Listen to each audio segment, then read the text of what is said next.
خلاف گواہی دے سکتے ہیں کہ 9 مئی کے اندر عمران خان صاحب کا کیا کردار تھا یا جنرل فیض حمید صاحب کا کیا کردار تھا۔ پھر یہ بھی کہا گیا کہ جنرل قمر جاوید باجوہ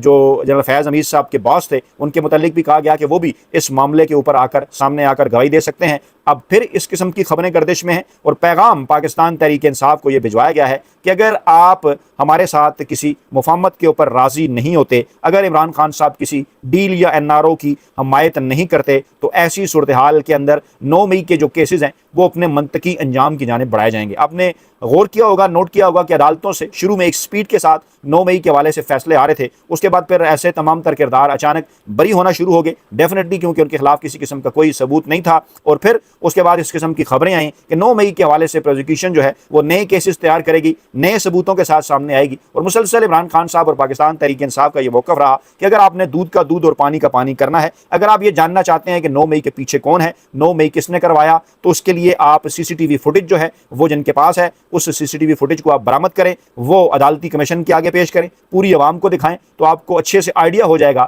کہ آخرکار 9 مئی کا منصوبہ کہاں ترتیب دیا گیا، 9 مئی کے منصوبے کے پیچھے کون تھا اور اس کے مقاصد کیا تھے۔ ڈیفینیٹلی 9 مئی کا جس سیاسی جماعت کو یا سیاسی شخصیت کو سب سے بڑا نقصان میڈیا کے ذریعے پہنچانے کی کوشش کی گئی تاثر بنا کر، وہ پاکستان تحریک انصاف اور عمران خان تھے، لیکن اس کے باوجود عوام نے وہ بیانیہ بائے نہیں کیا، اور یہی ناراضگی کی وجہ بھی ہے موجودہ اسٹیبلشمنٹ کی کہ مسلم لیگ نواز اور پیپلز پارٹی کی جو چنتخب حکومت ہے وہ کسی قسم کا سیاسی بیانیہ عوام کے اندر اس حوالے سے بنانے میں کامیاب نہیں ہو سکی۔ عمران خان صاحب اور پاکستان تحریک انصاف کے حوالے سے کہ جناب 9 مئی انہوں نے کیا، یا ایک ایسا معاملہ تھا جو ان کی حب الوطنی کے اوپر سوالیہ نشان ہے، یا انہیں اس معاملے کے اوپر سزا ملنی چاہیے، اس کے برعکس اس تمام تر معاملے کا لوگ ٹھٹھا اڑاتے ہوئے بھی نظر آئے ٹی وی چینل کی سکرین پر۔ جس قسم کی گفتگو 9 مئی کے حوالے سے ہوتی رہی، پاکستانی اسٹیبلشمنٹ اس حوالے سے پیپلز پارٹی اور نون لیگ کی کارکردگی سے اس طرح سے سیٹسفائی نہیں ہے، اور اب کہا یہ جا رہا ہے کہ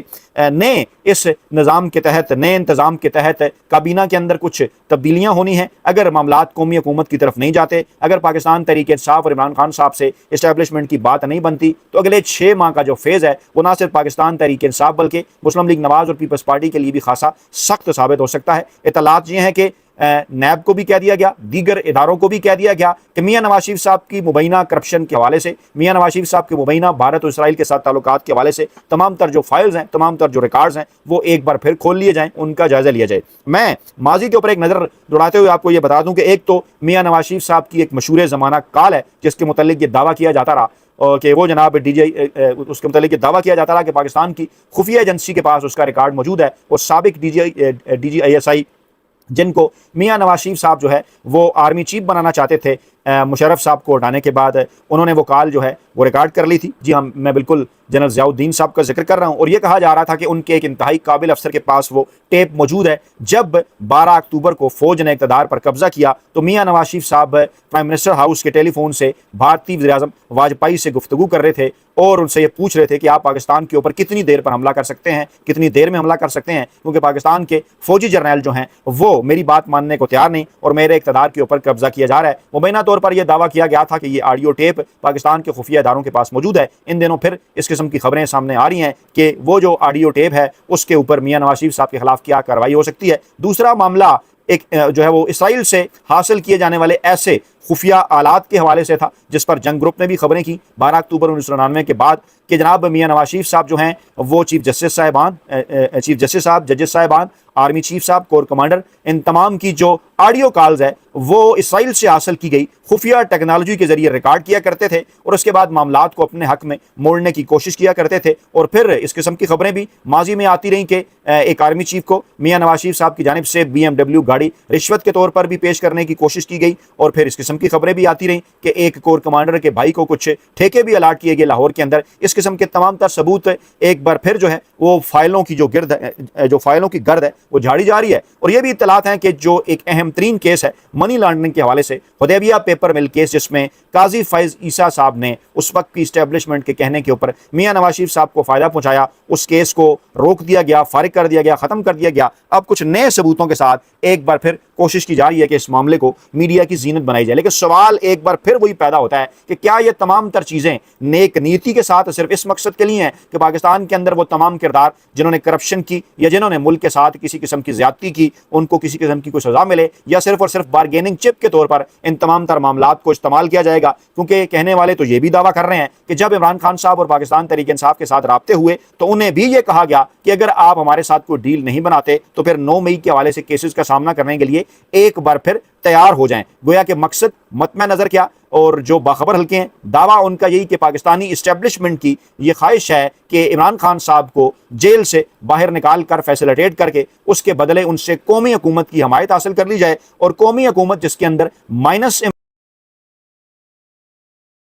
عمران خان صاحب، مائنس نواز شریف صاحب، مائنس آصف زرداری صاحب، مائنس بلاول بھٹو صاحب، مائنس مریم نواز صاحبہ، یعنی کہ بالکل نئے چہرے، ایسے چہرے جن کا تعلق سیاسی خاندانوں یا ان تینوں بڑی سیاسی جماعتوں کے ساتھ نہ ہوں۔ اور چند دن سے اس قسم کی گفتگو فیصل واوڈا صاحب مختلف ٹی وی چینلز کے پروگراموں کے اندر فرما بھی رہے ہیں کہ آخر کیا وجہ ہے کہ وہی سیاسی خانوادے ہم سیاست کے اندر دیکھ رہے ہیں، آخرکار نئے لوگوں کو موقع اس حوالے سے کیوں نہیں ملتا؟ اور پے در پہ مختلف ٹی وی چینلز کی زینت بھی بن رہے ہیں، ان کو کئی بڑے اینکر، ویلے کالم نگار اور ملازم صحافی جو پاکستانی اسٹیبلشمنٹ کے ساتھ بڑے جڑے رہے ماضی کے اندر، وہ اپنے پروگراموں کے اندر بلا بھی رہے ہیں، بٹھا بھی رہے ہیں، انہیں ٹائم بھی دے رہے ہیں، اور ان کی جانب سے ان تمام تر چیزوں کو پروپیگیٹ کرنے میں ان کی مدد بھی کر رہے ہیں۔ تو حالات یہی بتا رہے ہیں کہ ایک ترتیب کے ساتھ اس قسم کی خبروں کا سامنے آنا کہ جناب